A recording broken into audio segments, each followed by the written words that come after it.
The date was Wednesday, the 24th of November, 1971. It was the day before Thanksgiving in America.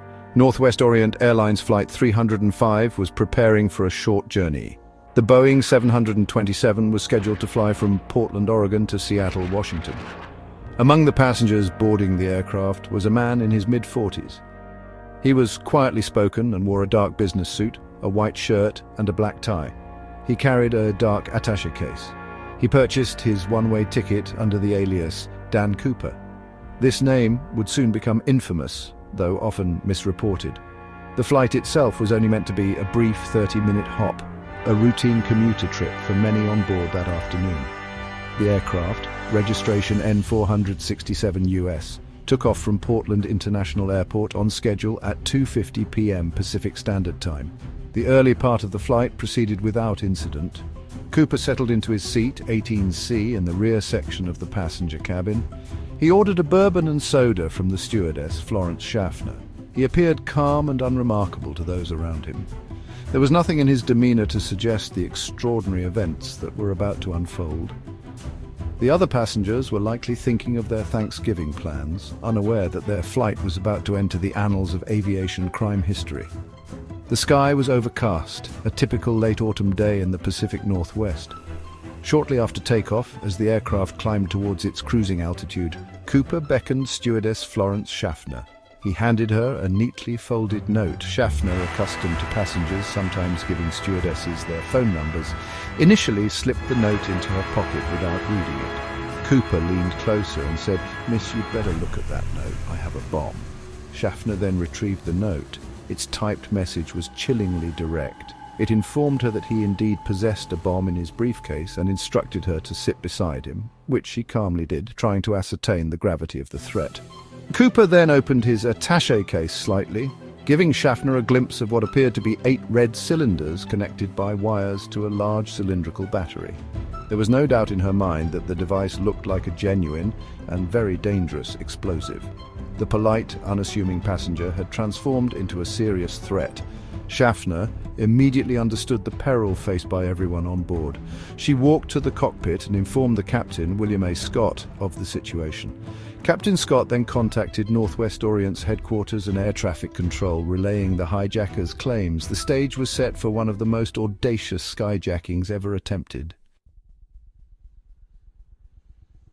Once alerted, Captain Scott asked Florence Schaffner to return to Cooper and find out his demands. Cooper was clear and precise. He wanted $200,000 in negotiable American currency, specifying unmarked $20 bills. He also demanded 4 parachutes, 2 primary parachutes and 2 reserve parachutes. Furthermore, he requested that a fuel truck be standing by in Seattle to refuel the aircraft upon arrival. He also asked for food for the flight crew for when they landed in Seattle. His demands were relayed to the authorities on the ground, who began the complex process of trying to meet them while ensuring passenger safety.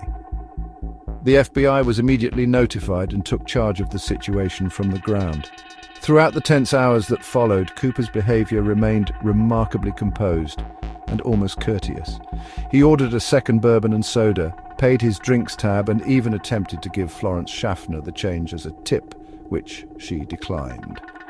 Witnesses later described him as calm, polite, and well-spoken, never displaying anger or agitation. He seemed familiar with the aircraft and aviation terminology, suggesting some prior knowledge or experience. This calm demeanor was unnerving. It was not the typical behavior of a desperate or erratic hijacker. He was clearly in control of himself and the situation, which made him all the more enigmatic and, to the crew, perhaps more dangerous. On the ground, federal authorities scrambled to assemble Cooper's demands. Northwest Orient's president, Donald Nirop, authorized the payment of the ransom. FBI agents worked quickly to gather the $200,000, collecting 10,000 $20 bills. They made sure the bills were unmarked, as Cooper had requested, but they photographed all the serial numbers to aid in any future tracing. Sourcing the 4 parachutes also proved challenging. Eventually, suitable parachutes were obtained from a local skydiving school, though Cooper would later reject one as being unsuitable. Possibly a training parachute sewn shut and demand a replacement. The precision of his demands was notable. While these arrangements were being made on the ground, Flight 305 circled Puget Sound, the area around Seattle, for approximately 2 hours. Passengers were initially told there was a minor mechanical issue requiring them to hold before landing. Cooper remained patient, occasionally looking out of the window. He instructed the crew that he wanted the plane to be parked in a remote, well-lit section of the airport away from the main terminals, and that he wanted the cabin lights dimmed during landing to deter police snipers. The tension inside the aircraft was palpable, yet Cooper himself seemed almost serene, waiting for his instructions to be followed to the letter. At approximately 5:24 p.m., the ransom money and parachutes were confirmed to be ready at Seattle-Tacoma International Airport.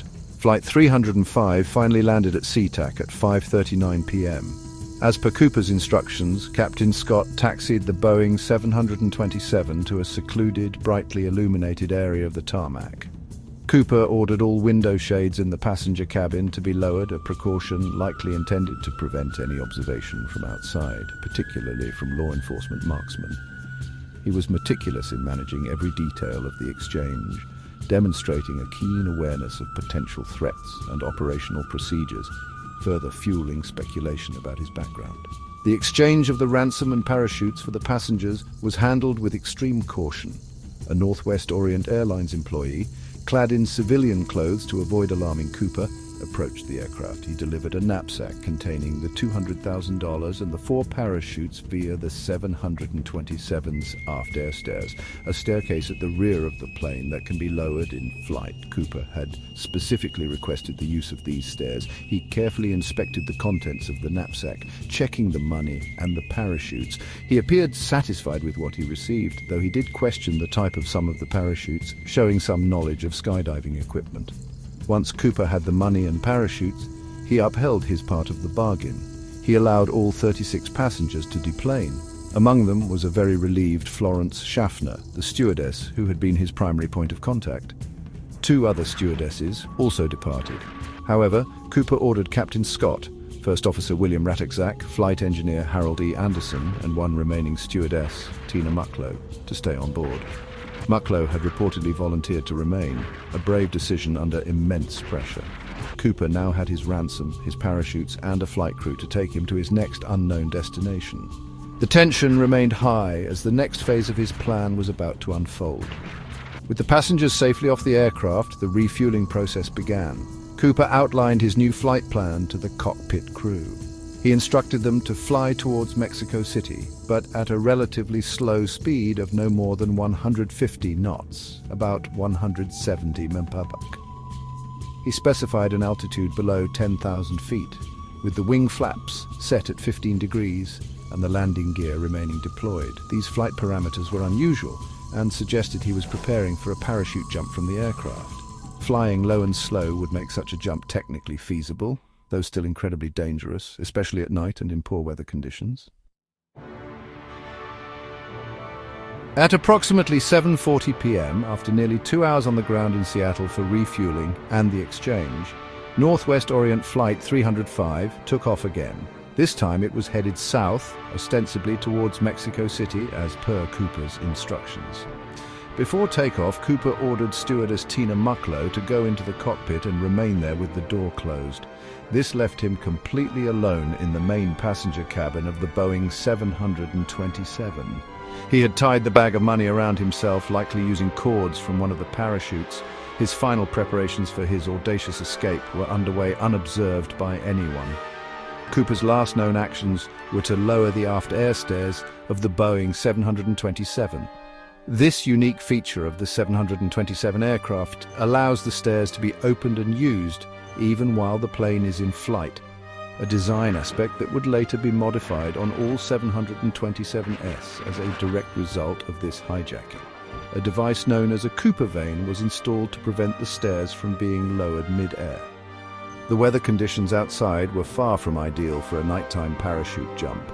It was a stormy night with heavy rain, strong winds, and near-freezing temperatures at the low altitude he had specified. Visibility was extremely poor due to thick cloud cover. Sometime after 8 p.m., the exact time is believed to be around 8:13 p.m. PST, a subtle change occurred that was noticed in the cockpit. A warning light illuminated, indicating that the aft air stairs had been deployed. Simultaneously, the crew noted a momentary upward movement of the aircraft's tail section and a change in cabin air pressure. This was the moment. It is widely believed that Dan Cooper, laden with $200,000, stepped off the lowered stairs and parachuted into the dark, stormy skies. He was thought to be somewhere over the rugged, heavily forested terrain of southwestern Washington state, possibly near the Lewis River. The exact location of Cooper's jump has never been precisely determined. The flight crew had no visual contact with him after he sent Tina Mucklow to the cockpit.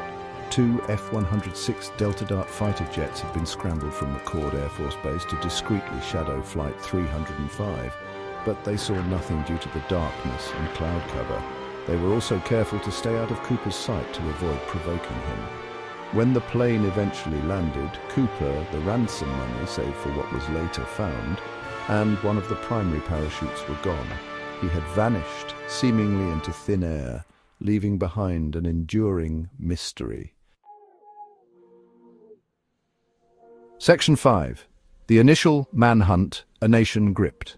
The Boeing 727, with its aft stairs still extended, continued its flight.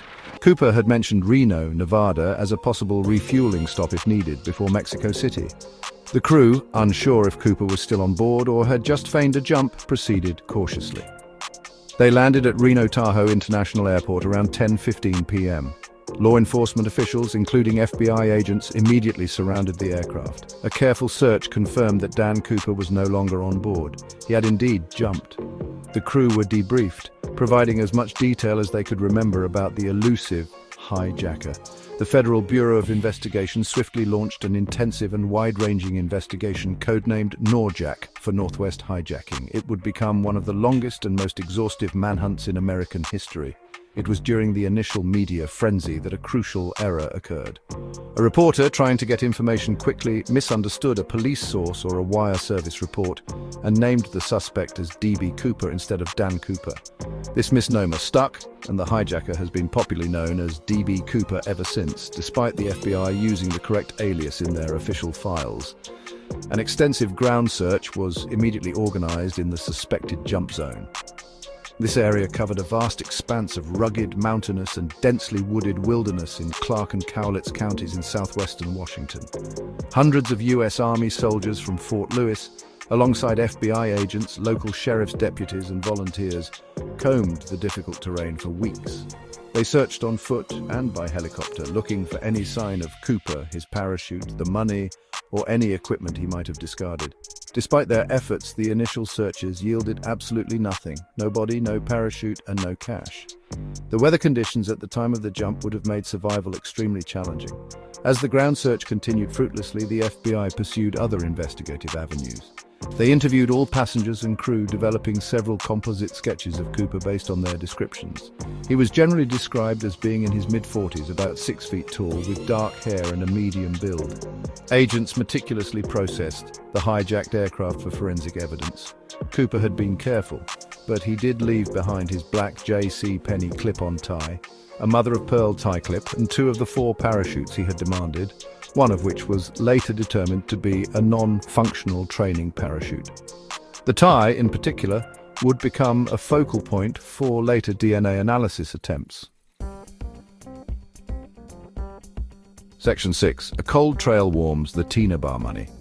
For nearly a decade following the hijacking, the D.B. Cooper case grew increasingly cold. The FBI investigated thousands of leads and considered more than 800 suspects in the initial years, but none led to a definitive identification or a resolution of the mystery. The lack of concrete evidence fueled endless speculation. Had Cooper perished in the jump, his body lost in the vast wilderness? Or had he somehow survived the perilous leap, made his way out of the forest and successfully integrated back into society with his ill-gotten gains? The public was captivated, and theories abounded, ranging from the plausible to the highly improbable. Then, in February 1980, an unexpected discovery briefly reignited hopes of solving the case.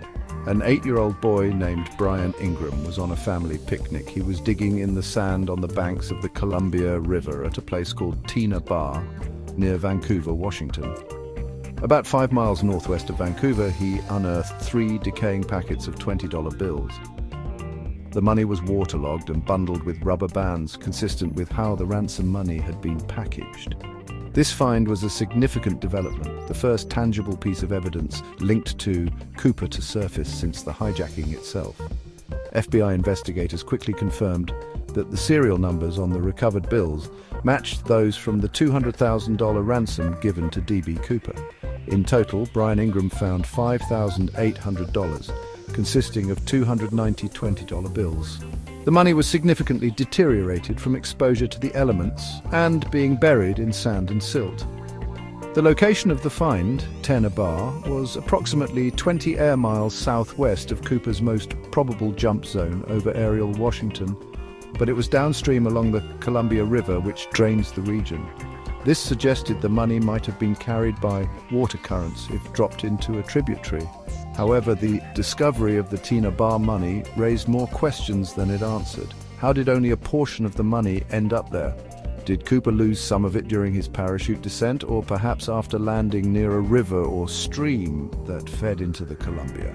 Some experts suggested the bundles might have been washed downstream from a burial site, or even that Cooper himself may have drowned. Dredging operations in the river near Tenor Bar were conducted by the Army Corps of Engineers shortly before the money was found, leading to theories that the dredging might have unearthed it. Despite this find, the bulk of the ransom money and Cooper himself remained missing. To Section 7, a prime suspect emerges: the case of Richard Floyd McCoy II. Over the many years of the Norjack investigation, the FBI meticulously examined the backgrounds and alibis of numerous individuals. While no single suspect was ever definitively named as D.B. Cooper by the Bureau, one individual, Richard Floyd McCoy Jr., consistently emerged as a particularly compelling person of interest for many independent researchers and even some law enforcement officials. McCoy was a decorated U.S. Army veteran who had served 2 tours in Vietnam as a helicopter pilot, earning a Purple Heart and the Distinguished Flying Cross. He was also an avid skydiver and a student of law enforcement at Brigham Young University. The primary reason McCoy drew such intense scrutiny was an audacious crime he committed just 5 months after the Cooper hijacking. On the 7th of April 1972, McCoy, using the alias James Johnson, boarded United Airlines Flight 855 in Denver. After takeoff, he produced a grenade, later found to be a convincing replica, and a handgun, demanding $500,000 and 4 parachutes. He then directed the Boeing 727 to fly over Utah, where he parachuted from the rear air stairs with the ransom money. The parallels to the D.B. Cooper hijacking were striking, from the type of aircraft to the method of escape. McCoy's skyjacking career, however, was short-lived. He was arrested just 2 days later. Key evidence included fingerprints he left on a magazine aboard the plane and a positive handwriting match on notes passed to the crew. He had even bragged to friends about how Cooper should have asked for more money. Despite his claims of innocence, McCoy was convicted of air piracy and sentenced to 45 years in federal prison. His background as an experienced pilot and skydiver, coupled with the similarities in the heists, made him a very strong candidate for being D.B. Cooper in the eyes of many. In August 1974, Richard McCoy, along with several other inmates, managed to escape from the federal penitentiary in Lewisburg, Pennsylvania, using a fake handgun fashioned from dental paste. His freedom lasted only 3 months. On the 9th of November 1974, FBI agents tracked him to Virginia Beach, Virginia. When they confronted him, McCoy reportedly fired a weapon at the agents, who returned fire, killing him. While the FBI officially stated in 1991 that McCoy was ruled out as Cooper, citing discrepancies such as witness descriptions — Cooper was described as older — and the fact that McCoy had a solid alibi for the time of the Cooper hijacking, claiming to be at home in Utah for Thanksgiving dinner, some former agents and authors remained convinced he was their man. Section 8, New Leads and Old Parachutes. The investigation reignites. Although the FBI officially announced in July 2016 that it was no longer actively investigating the D.B. Cooper case, redirecting resources to other pressing priorities, the allure of solving America's only unsolved skyjacking has never truly diminished. The Bureau stated they would still review any new physical evidence related to the parachutes or the ransom money. This caveat has kept the door open for citizen sleuths, independent researchers, and journalists who continue to pursue leads, hoping to finally unravel the 50-year-old enigma. The internet in particular has fostered a vibrant community dedicated to scrutinizing every facet of the case. A potentially significant development occurred in the summer of 2022, bringing the name Richard Floyd McCoy Jr. back into the spotlight. Dan Grider, a retired airline pilot and longtime Cooper investigator working alongside McCoy's children, Shante and Richard McCoy III, announced the discovery of what they believed to be a crucial piece of evidence. They found a heavily modified military parachute, specifically a Pioneer P-1B model, carefully packed and hidden within the belongings of McCoy's deceased mother stored in North Carolina.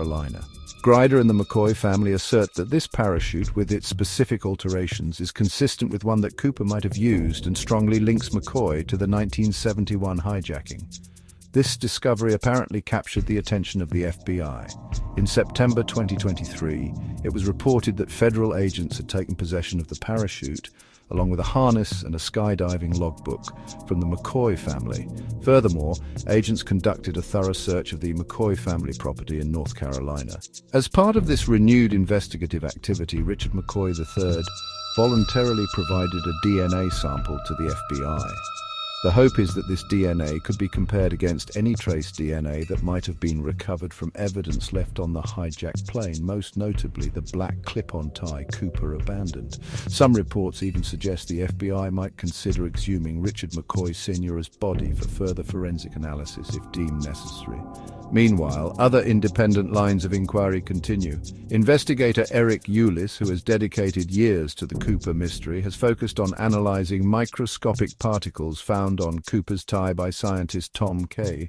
Kay, using a powerful electron microscope, identified particles of rare earth elements and titanium, suggesting Cooper may have worked in a specialized industrial field, possibly aerospace. Kay also reportedly developed a method to capture DNA from the tie using a specialized filter with plans for advanced metagenomic DNA analysis. Eulis has also publicly named another individual, Vince Peterson, a deceased aerospace engineer, as a person of interest, citing physical resemblance and relevant professional background. These ongoing efforts underscore the persistent desire to find answers. Section 9, The Enduring Enigma D.B. Cooper in Popular Culture. The D.B. Cooper saga holds a unique and enduring place in American criminal history. It remains the only unsolved act of air piracy in the commercial aviation annals of the United States. This singular distinction, combined with the sheer audacity of the crime, a lone man holding an airline to ransom and then parachuting into oblivion, has transformed D.B. Cooper from a mere criminal alias into a figure of modern folklore. He is often romanticized as a daring anti-hero, a symbol of rebellion who outwitted the authorities and vanished without a trace, though the reality of his actions endangered many lives. Over the more than 5 decades since Flight 305 was hijacked, the legend of D.B. Cooper has deeply permeated popular culture. His story has been the subject of countless books, both factual and fictional, numerous investigative television documentaries, and several dramatic portrayals, including a 1981 feature film titled The Pursuit of D.B. Cooper. Musicians have penned songs about his mysterious feat, and his image has appeared on T-shirts and novelty items. There is even an annual event, CooperCon, where enthusiasts gather to discuss theories and share information. The unresolved nature of the case ensures that public fascination continues unabated, with each new generation discovering the tale. Retired FBI agents and other experts involved in the case over the years offer a spectrum of opinions on Cooper's fate and why the mystery persists. Larry Carr, a former FBI agent who headed the Cooper Task Force from 2006 until its dissolution, publicly stated his belief that Cooper most likely did not survive the jump. He cited the treacherous weather, the darkness, Cooper's unsuitable attire for a wilderness jump, and his apparent lack of expertise with the specific parachute he used. "We originally thought Cooper was a skydiving paratrooper, an experienced skydiver," Carr once noted, but later analysis suggested Cooper was not as skilled as initially presumed. Conversely, investigators like Dan Grider firmly believe Cooper, potentially Richard McCoy, did survive. Ultimately, the enduring enigma of D.B. Cooper lies in the profound lack of definitive answers. Did he survive the perilous jump into the stormy, freezing wilderness? If he did make it to the ground alive, how did he manage to evade one of the most extensive manhunts in US history and disappear with the ransom money? Was he an experienced criminal mastermind or just incredibly lucky? Until concrete evidence emerges, perhaps a deathbed confession, the discovery of the remaining money, or a conclusive DNA match, these questions will remain. The man known as Dan Cooper will continue to be a captivating figure, a testament to a perfectly planned crime or a fatal miscalculation, forever etched into the tapestry of unsolved mysteries.